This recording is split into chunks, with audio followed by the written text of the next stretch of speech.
मध्य प्रदेश के देवास जिले में बीते दिनों ब्रिज पर हुई दुर्घटनाओं में मौत के बाद ब्रिज पर आवागमन बंद कर दिया गया था और शहर वासियों की मांग पर 2 किलोमीटर के ब्रिज पर डिवाइडर लगाने की प्रक्रिया शुरू की गई थी, जो कि अब पूर्ण हो चुकी है, जिसको लेकर देवास कलेक्टर ऋतुराज सिंह के निर्देशानुसार देवास में एबी रोड पर बने ब्रिज पर दुर्घटनाएं न हो, इस संबंध में आजाद राष्ट्रीय प्रौद्योगिकी संस्था भोपाल मैनेट का दल को भोपाल से ब्रिज के अध्ययन के लिए बुलाया गया। टेक्निकल दल ने सुरक्षा की दृष्टि से क्या क्या उपाय किए जा सकते हैं जिससे ब्रिज पर भविष्य में कोई दुर्घटना नहीं हो, इस संबंध में निरीक्षण किया और नागरिकों से तथा संबंधित अधिकारियों से चर्चा भी की।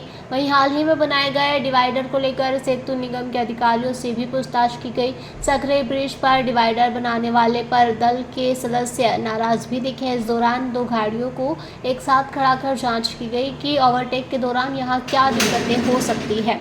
दल अब ब्रिज पर हो रहे हादसों को रोकने को लेकर तकनीकी रिपोर्ट पेश करेगा, जिसके बाद सेतु निगम आगे की कार्रवाई करेगा। इस दौरान निगम सभापति रवि जैन और कांग्रेस नेता प्रदीप चौधरी मौके पर पहुंचे। कांग्रेस नेता प्रदीप चौधरी ने ब्रिज को लेकर संबंधित अधिकारियों की चर्चा की, साथ ही ब्रिज की कमियों के बारे में बताया। सभापति रवि जैन द्वारा बताया गया है कि ब्रिज में और क्या क्या सुधार किए जा सकते हैं, जिसको लेकर विधायक गायत्री राजे पवार और कलेक्टर ऋतुराज सिंह ने भोपाल से दल बुलाकर उनके सुझाव मांगे हैं। शहरवासियों की मांग थी कि लगातार दुर्घटनाएं होने के चलते डिवाइडर बनना चाहिए, तो वह बन चुका है। डिवाइडर पर रिफ्लेक्टर भी लगेंगे जिससे दुर्घटनाएं नहीं होगी। अभी जांच दल ने जांच की है, वो पूरी जांच रिपोर्ट बनाकर देंगे। जो भी ब्रिज पर और सुधार हो सकते हैं वो किए जाएंगे और जल्द ही ब्रिज पर आवागमन चालू किया जाएगा। भोपाल से सेतु निगम की टीम आई हुई है और बड़े अधिकारी हैं। उनके साथ में उज्जैन संभाग उज्जैन एसडीओ भी यहाँ पर उपस्थित है। हमने उनसे सीधा सा सवाल किया कि इसको हम बढ़ा सकते हैं या तोड़ सकते हैं, क्या करना है इसमें। उनका ये कहना था कि एक रोड बनना चाहिए इसमें पास में, ऐसा उनका मत है कि भविष्य में वो कभी बनेगी। उसके साथ साथ जो एसडीओ है उज्जैन, उनसे हमने जब पूछा कि क्या ये चौड़ाई आपने ली है, ये क्या सही मापदंड में है, बोले हाँ सही मापदंड में। तो हमने क्या आप ये बताइए नियम कि 6 लेन को 2 लेन पे आप कैसे कन्वर्ट कर सकते हो, कहीं हुआ है क्या।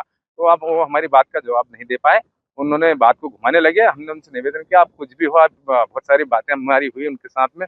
हमने डिवाइडर का भी पूछा कि ये डिवाइडर क्या टेक्निकल रूप से सही है, किस इसके पीछे मंशा क्या। अभी इतने इतने से पट्टियां हो गई है, अब यह एक्सीडेंट होंगे या नहीं होंगे, और हम तो चाहे भगवान करे एक्सीडेंट नहीं हो, लेकिन जो लोग आएंगे 2 किलोमीटर लंबे सफर यहाँ करते हुए आएंगे, और अगर कोने पे अगर कोई गाड़ी खराब हो जाएगी तो वापस रिवर्स घूमकर कहाँ जाएंगे।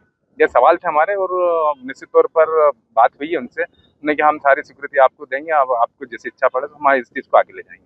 क्या लगता है अभी जो ब्रिज को लेके यहाँ पर जो डिवाइडर जो पार्टीशन बन रहा था और शीघ्र ही हमको ब्रिज चालू करना था, पर समस्त लोगों की यह डिमांड भी थी कि जो एबी रोड का पार्टीशन है और जो ब्रिज का पार्टीशन है वो जब कनेक्ट हो जाए उसके बाद में ब्रिज चालू किया जाए। तो उसी की तरीके से अभी यहाँ पे वो पार्टीशन बना है।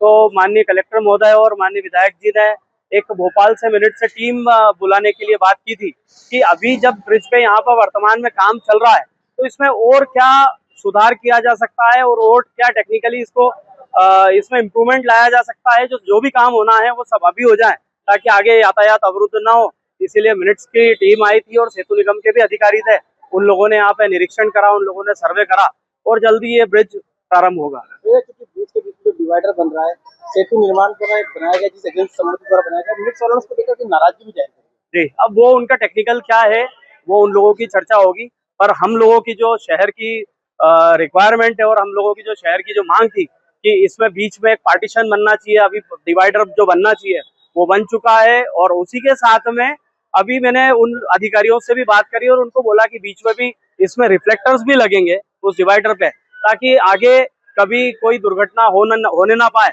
और साथ में ही हम लोगों की भी, नगरवासियों की भी है और यहाँ पर जो लोग अपनी गाड़ियां चलाते हैं उनकी भी एक जवाबदारी बनती है कि वो भी गाड़ियां कम स्पीड में चलाएं, स्पीड कंट्रोल करके चलाएं। तो ये बहुत सुगम यातायात हो जाएगा इस ब्रिज पर। जनता को दी सौगात कब तक चालू हो जाएगी? बहुत ही जल्द, शीघ्र चालू हो जाएगी। आप देख रहे हैं वो जो मेन कारण था इस ब्रिज को लेट होने का, जो डिवाइडर कनेक्ट होना थे, हमारे विधायक जी का भी यही कहना था कि पहले डिवाइडर कनेक्ट हो जाए जब तक ये चालू नहीं किया जाए, ताकि इस ब्रिज के जो नीचे, जहां से ब्रिज का जो ओपनिंग है और जो उसका नीचे डाउन है, वो दोनों खुले ना रहे, वो डायरेक्ट एबी रोड के कनेक्टिविटी से जो उसका डिवाइडर है उससे मिल जाएंगे, तो निश्चित ही दुर्घटनाओं की संभावना बहुत। हम भोपाल से आए हैं और हमें यहाँ बुलाया गया था रोड सेफ्टी और एक्सीडेंट जो यहाँ पर हो रहे हैं उससे संबंधित ब्रिज के ऊपर क्या क्या निराकरण करे जा सकते हैं, क्या इंटरवेंशन लिए जा सकते हैं। तो हमने ब्रिज का पूरा 2 किलोमीटर का ब्रिज का पैदल भ्रमण किया है अभी, और सभी लोगों से हमने चर्चा भी की है कि कैसे कब एक्सीडेंट हो रहे हैं। पुलिस से भी चर्चा हुई है, PWD के भी अधिकारियों से चर्चा हुई है, और इसको हम देखते हुए इसमें जो बेस्ट पॉसिबल इंटरवेंशंस जो ब्रिज पे अभी दिए जा सकते हैं जिससे कि एक्सीडेंट कम हो, जिससे कि खास तौर पे गति कम हो, क्योंकि बहुत बड़ा कारण गति है एक्सीडेंट का, क्योंकि काफी सारे एक्सीडेंट में ये देखा गया है कि लोग नीचे भी ब्रिज से नीचे भी गिरे हैं।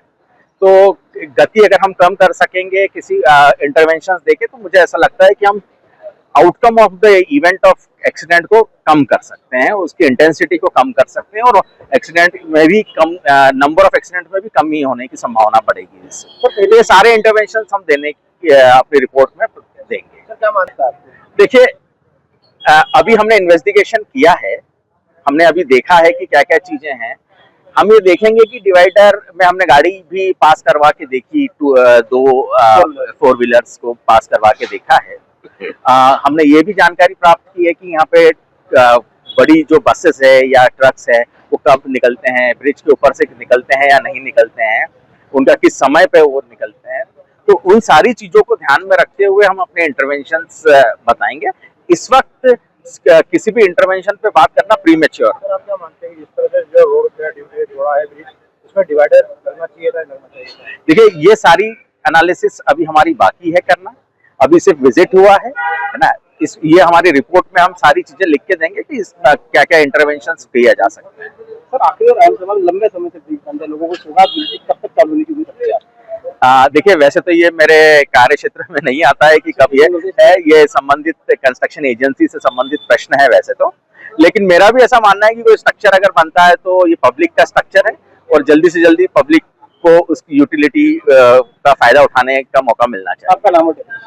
मैं डॉक्टर सिद्धार्थ रोकड़े, प्रोफेसर हूँ, civil engineering department, traffic and transportation division, MANIT Bhopal. Dewas से ब्यूरो चीफ अभिषेक सोनी की report.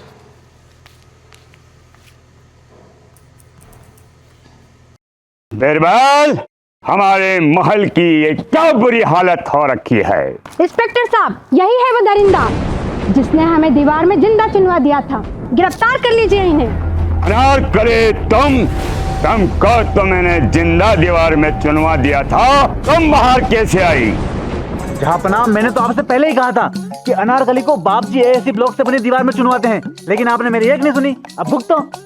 Bapji ASC cement blocks, इसमें ना सीमेंट और रेत की जरूरत होती है, ना ही तराई करने की झंझट। लाल ईंटों के मुकाबले ये ज्यादा मजबूत, किफायती और फायदेमंद है, क्योंकि वाटर प्रूफ के साथ साथ ये साउंड प्रूफ भी है। काश मैंने अनारकली को बापजी ब्लॉक से बनी हुई दीवार में चुनवाया होता तो मुझे ये दिन नहीं देखना पड़ता। आप जहांपना जैसी मूर्खता न करें, अपने घर, भवन या मकान को बापजी एएससी ब्लॉक से ही बनवाएं। बापजी एएससी ब्लॉक्स, स्टील से मजबूती।